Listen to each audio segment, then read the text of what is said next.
In July 2023, on a quiet street called South Broad, in the small Georgia town of Porterdale, federal agents and local law enforcement arrived at a property with a search warrant and began walking the grounds in a grid formation, slowly and methodically, looking for the remains of a 19-year-old girl who had been missing for 7 years. The search had been triggered by new evidence that investigators declined to detail publicly. And by the time the press briefing was held that afternoon, a Porterdale police sergeant confirmed what the family had feared for years. They were not looking for a missing person. They were looking for a body. They had retrieved what he said were items of evidentiary interest. Morgan Bauer had left her hometown of Aberdeen, South Dakota, on the 12th of February 2016. 19 years old, $20 in her pocket borrowed from a friend, a head full of ambition and a determination to build something bigger than the life she had grown up with. She arrived in Atlanta the same day, and 2 weeks later, she was gone. For 7 years, her mother Sherry Keenan never stopped looking. 7 years of search campaigns, of press releases, of keeping her daughter's face in front of anyone who might have an answer. 7 years of not knowing whether Morgan was alive somewhere, or dead, or something worse. In August 2023, 2 people were arrested. In January 2024, one of them pleaded guilty to murder. And in February 2024, on the 8th anniversary of the day Morgan disappeared, Sherry Keenan stood at a candlelight vigil at Yellow River Park in Porterdale, the last place her daughter was ever seen alive, and said, "In the glow of these candles, I see reflections of the light that my daughter brought into our lives. She was a glowing beacon of joy, laughter, and unconditional love." This is Morgan's story, all of it.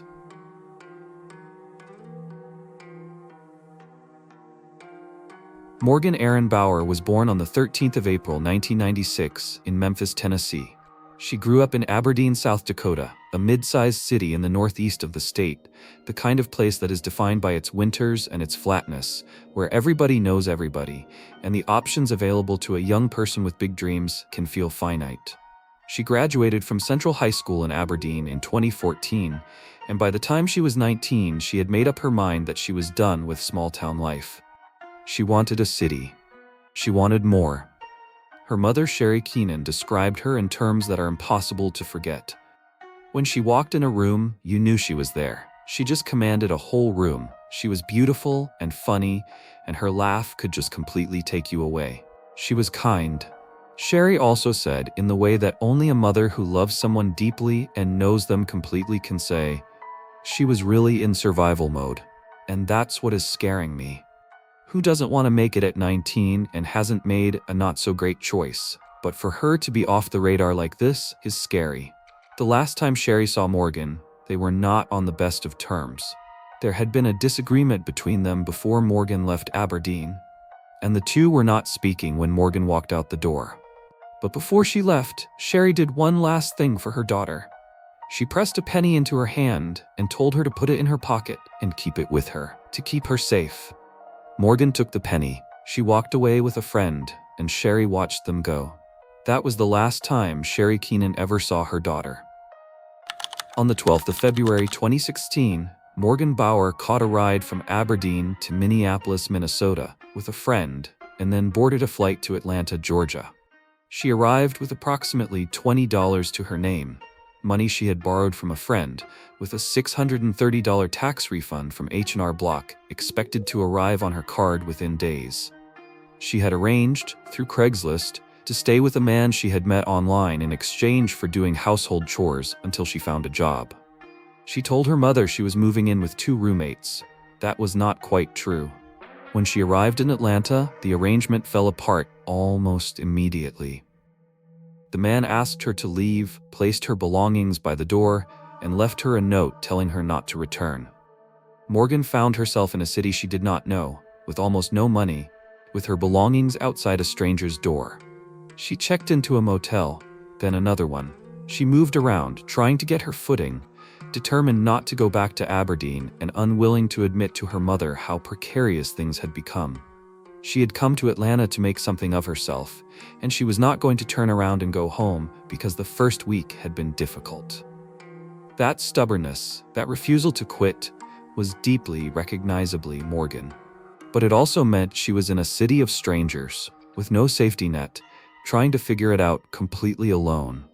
When the Craigslist arrangement fell through, Morgan found work as an exotic dancer at a club called Top of Gainesville in Hall County, about an hour north of Atlanta. She had experience as a waitress, but dancing paid faster, and she needed money immediately. She had been in Atlanta for less than 2 weeks. She had worked at the club for approximately 1 week, and according to those who saw her there, she was still the same Morgan, still the girl who commanded a room, still the one who made her presence felt, still the one whose laugh could take you away. On the night of the 25th of February 2016, Morgan was dancing at Top of Gainesville. That would be the last night anyone outside of the people who killed her would ever see her alive.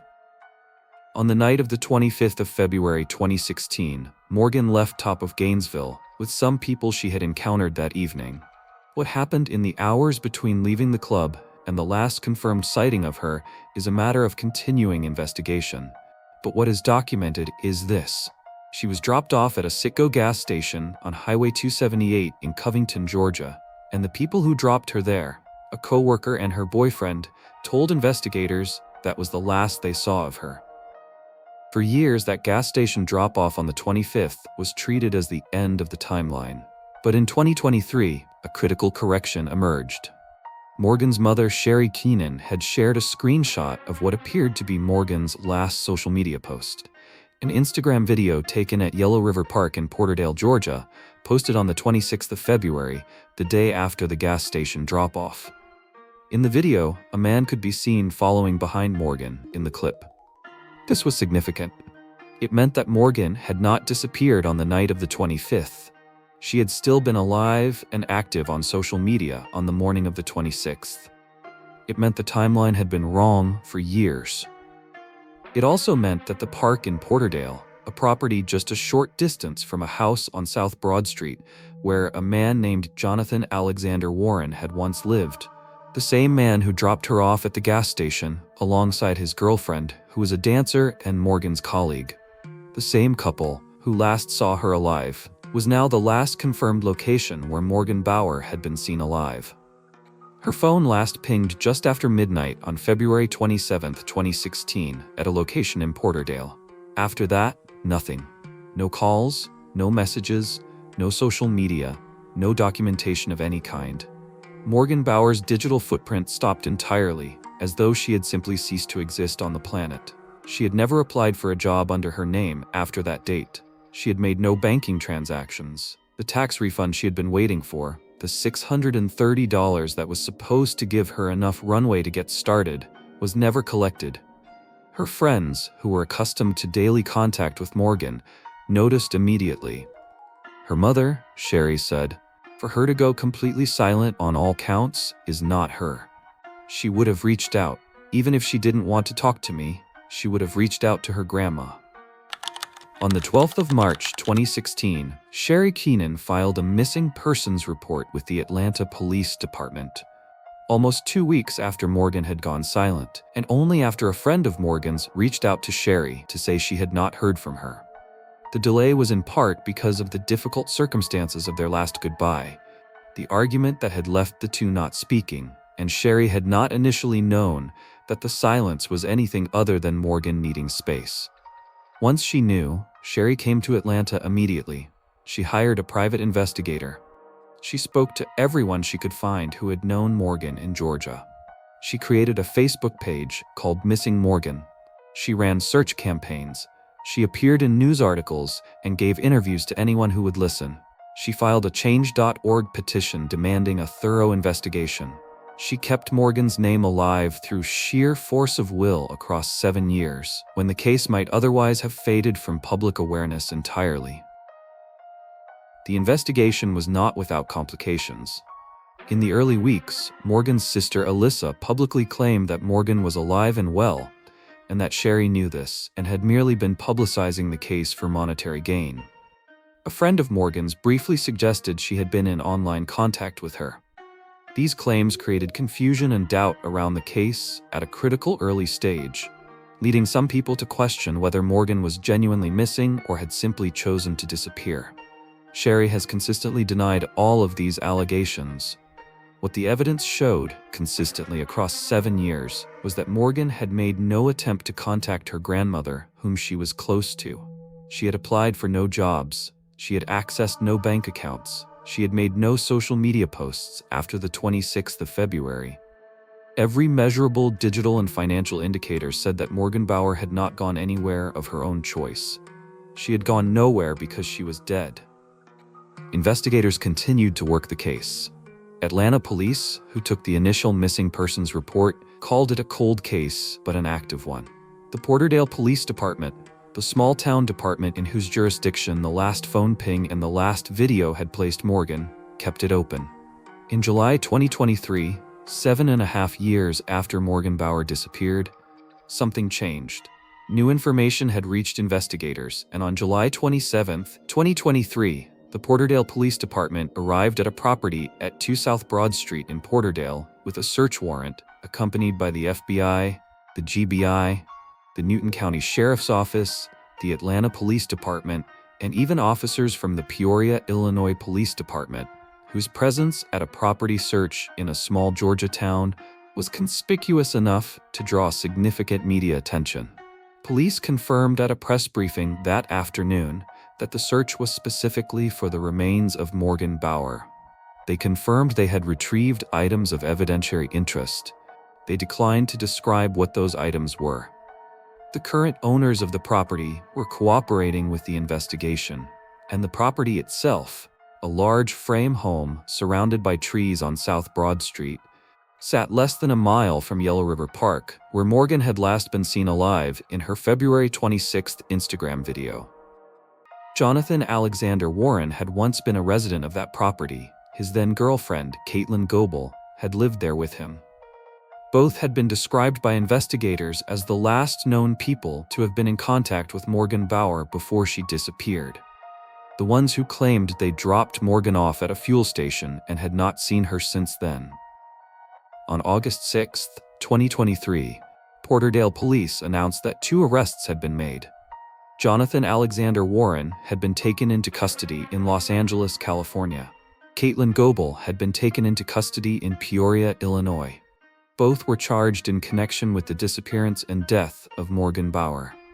Both were extradited to Newton County, Georgia, where they were held without bond. In October 2023, a Newton County grand jury indicted both Jonathan and Caitlin on a range of charges, and the indictments, obtained and reported by multiple credible outlets, revealed, for the first time, what had happened to Morgan Bauer on or around the 26th of February 2016. The indictment stated that Morgan's cause of death was strangulation, and alleged that both Jonathan and Caitlin were responsible, that both suspects had placed their hands around her neck. The indictments also alleged that after Morgan was dead, Jonathan and Caitlin had dismembered her body and burned her remains in an attempt to conceal the crime and eliminate evidence of what had been done to her. Jonathan was additionally charged with necrophilia, which is having sexual relations with a dead body. The FBI confirmed that Morgan's bones had been found on the Porterdale property during the 2023 search. After 7 years of not knowing where her daughter was, Sherry Keenan finally had an answer about that. The answer was not the one any mother would ever want, but it was an answer, and it meant that Morgan had been found, and that the people responsible were in custody. A friend of Morgan's named Paxton Gilbert, who had been following the case for years, spoke saying, "It's a big shock. They were the last 2 people to be seen with Morgan. I just want to know what happened. They told investigators, they even told her mom, they dropped her off at a gas station and that's the last they saw of her. They had lied to investigators, they had lied to Morgan's mother. And for 7 years, that lie had held." In January 2024, Jonathan Alexander Warren appeared in Newton County Court and entered a non-negotiated guilty plea, meaning he did not negotiate any terms in advance, but instead threw himself on the mercy of the court.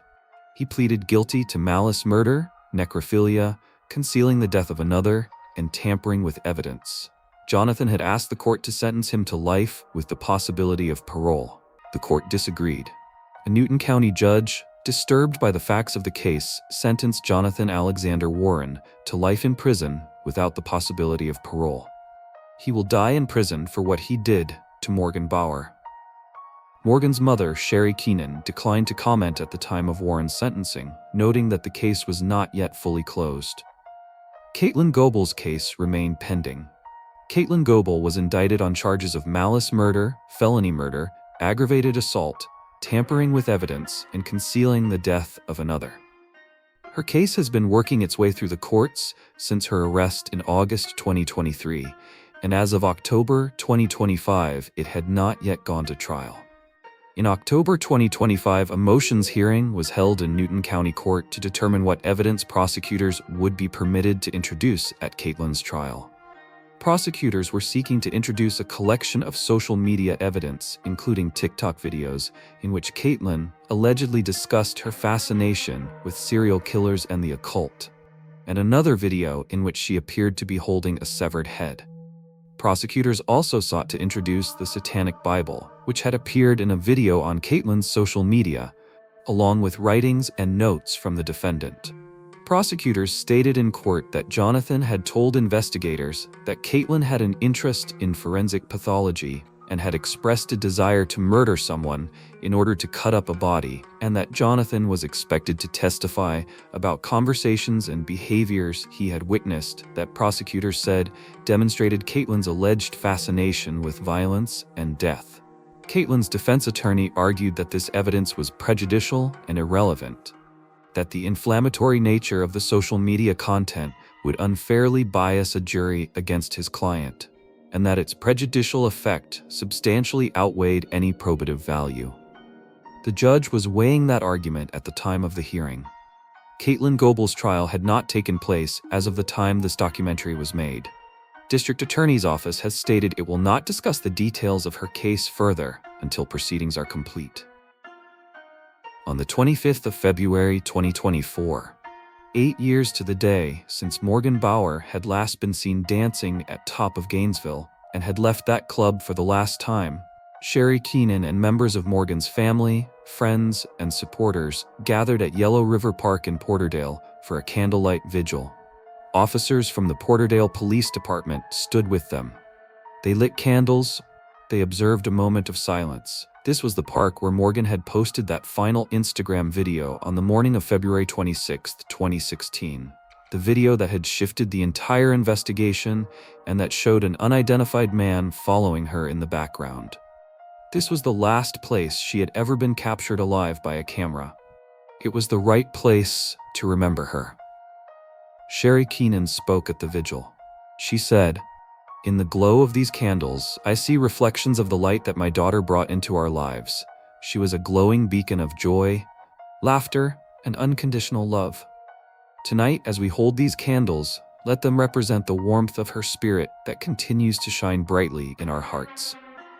There is nothing in this entire case, not the indictment, not the guilty plea, not the life without parole sentence, that says more about who Morgan Bauer was than those words from her mother. A girl who commanded a room. A girl with a laugh that could take you away. A 19-year-old who got on a plane to Atlanta with $20 and a penny in her pocket because she was too determined and too full of life to stay small. Jonathan Alexander Warren is serving life without parole in a Georgia prison. He will never leave.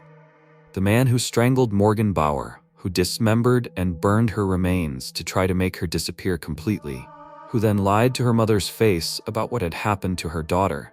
He will die in prison, and the law has done what it can do. Caitlin Goebel's trial is still pending. We do not know what a jury will ultimately decide, or what the precise nature of her participation in Morgan's death will be established to be. What the indictment alleges, that both she and Warren placed their hands around Morgan's neck, has not yet been tested before a jury. That process is ongoing. There are things about this case that we may never fully know. We do not know exactly what brought Morgan to South Broad Street, or what she thought was happening when she arrived there. We do not know the full extent of what she endured. We do not know what Caitlin's trial will reveal or whether Jonathan's testimony will fill in the gaps that 7 years and a guilty plea have left open. What we do know is this. Morgan Bauer was 19 years old. She was born in Memphis and grew up in South Dakota and had a dream big enough to put her on a plane to Atlanta with $20 and a borrowed faith in the future. She was working, she was surviving. She was trying to build something for herself in a city that was not always kind to young women who arrived without a safety net. She deserved every chance she was trying to give herself. She deserved to make it.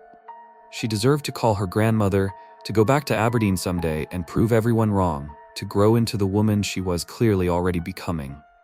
None of that happened because of what two people chose to do to her on the 26th of February 2016 in a house in Porterdale, Georgia.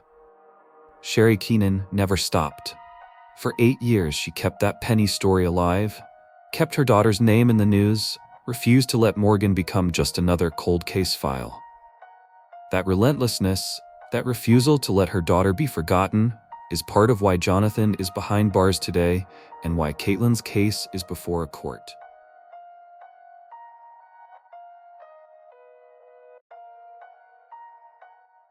Caitlin Goebel's trial is still coming, and when it does, it will be covered on this channel. Subscribe and hit the bell so you don't miss the next one. Until next time, welcome to the Black Room.